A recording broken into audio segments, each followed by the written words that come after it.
भारतीय इतिहास में 712 ईस्वी से 1707 ईस्वी तक के समय को मध्यकालीन भारत के नाम से जाना जाता है।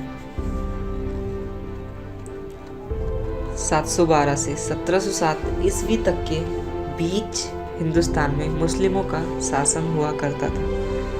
ये लाइन सुनकर हमारे ज़हन में एक सीधा सवाल उठता है कि यह मुस्लिम शासक कहाँ से आया था और क्यों आए थे। कुछ ऐसे ही सवालों का उत्तर ढूंढते हुए हम आगे बढ़ेंगे और जानेंगे मोहम्मद बिन कासिम के बारे में। जी हाँ, मोहम्मद बिन कासिम, यही वो पहले अरबी आक्रमणकारी थे, मुस्लिम आक्रमणकारी थे जो हिंदुस्तान आए थे और ये अरब देश से आए थे। ये घटना है 712 ईस्वी की, जिस समय मध्यकालीन भारत के इतिहास यानी कि हिस्ट्री ऑफ मेडिवल इंडिया की शुरुआत हो रही थी।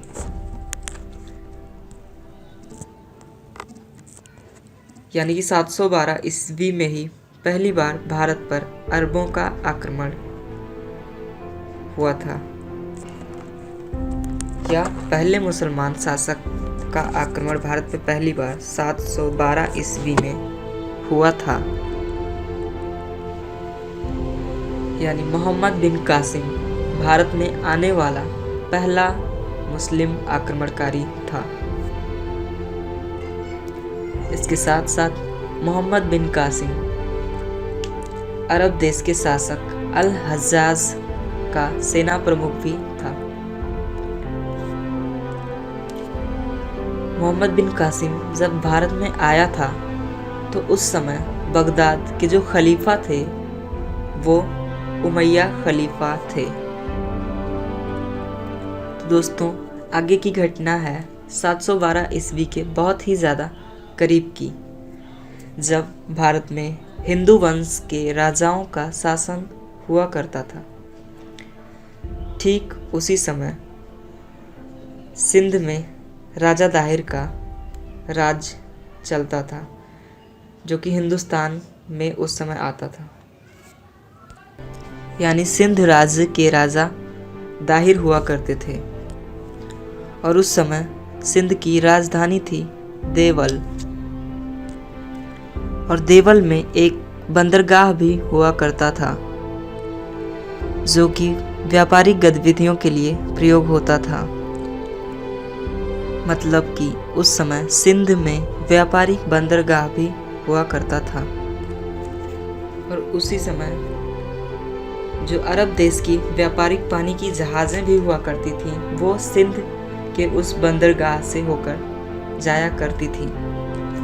तो शुरुआत कुछ यहीं से ही होती है दोस्तों, इसी बंदरगाह से।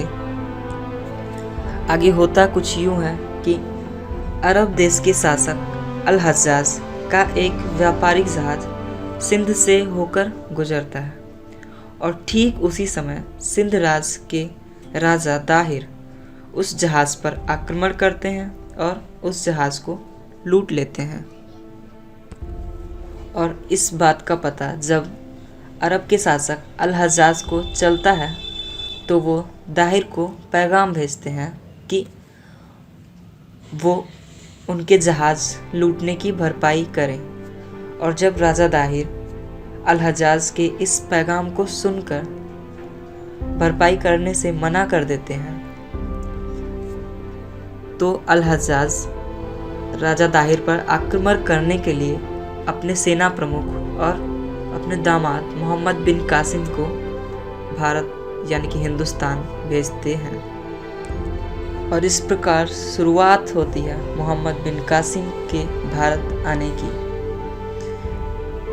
हिंदुस्तान आकर वो सिंध के राजा दाहिर पर आक्रमण करता है और सिंध राज्य पर अपना अधिकार जमा लेता है।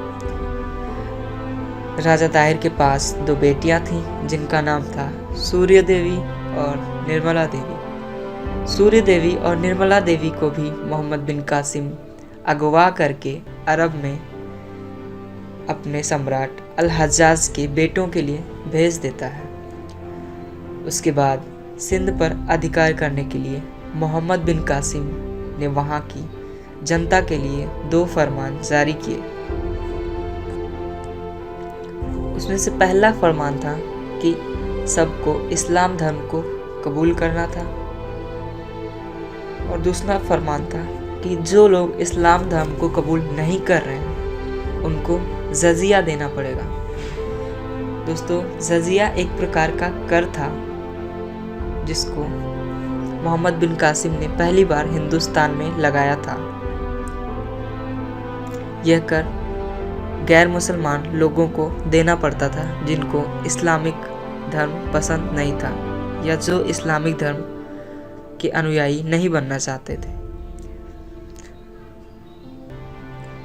जजिया में आय का आधा या 2/3 भाग देना पड़ता था। पर दोस्तों, कुछ लोगों से जजिया नहीं लिया जाता था, जैसे कि विधवा औरतें, विकलांग लोग और ब्राह्मण। इन लोगों से जजिया नहीं लिया जाता था। और कुछ ऐसे ही काम करते हुए मोहम्मद बिन कासिम ने हिंदुस्तान में अपना साम्राज्य चलाना शुरू किया।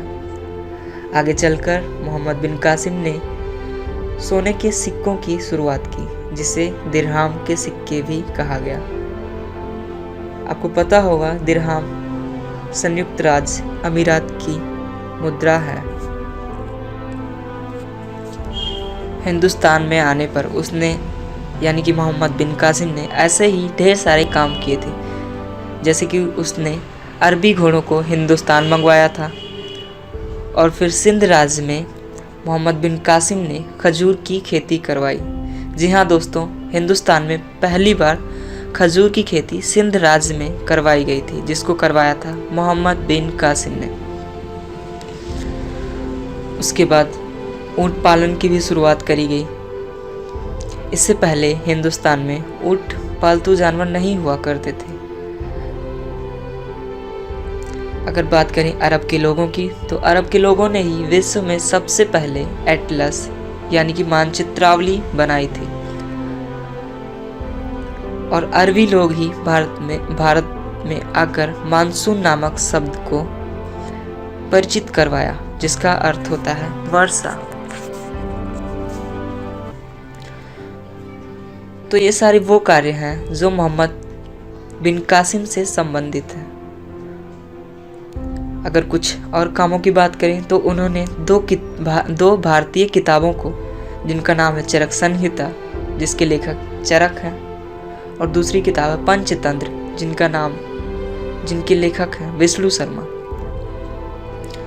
इन दोनों किताबों को अरबी भाषा में लिखवाया।